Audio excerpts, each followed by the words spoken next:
የሙያተኛ ሴት ጨዋታ አላጫውታችሁ ግን ብዙ እንዳንገማመት እንጀራ ሲጋገር አብሲት ሲጣል ከዛ በኋላ በነገራችሁ ላይ የእንጀራ መጋገር ነገር ላይ ሲነሳ አንድ ጊዜ እንዲሁ በቃ መቼም አቤት ጨዋታ እንዴት ደስ እንደሚል እኮ አንዱ ባንዱ እየተነሳ ስናወራ መጀመሪያ ግን ጤፍ እንደሚበላ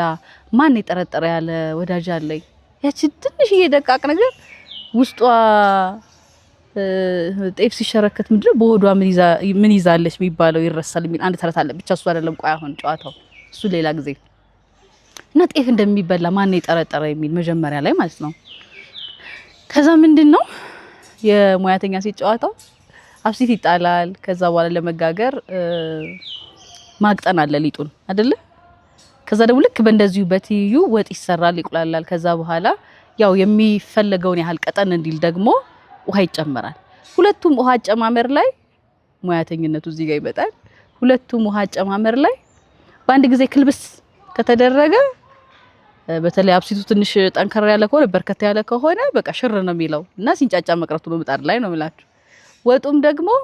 ውሃውን እንደው በቃ ይሄን ያህል ነው የሚበቃኝ ብሎ ያገኙትን ያህል ክልስ ቢያረጉት ሙያሺ ይዘርዘርልሽ አይነት ነገር ይሆናል ማለት ነው እና እንደዚህ አይነት ነገሮችን ሳስብ ለህይወት ትርጉማቸው ይቀርብብኛል ወደ ህይወት አይተረጎምም ይሄ ብላችሁ ነው ማን ነው ጠብ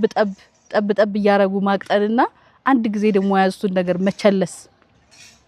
የለውም ትርጉም ወደ ህይወት ምን ትላላችሁ እናንተ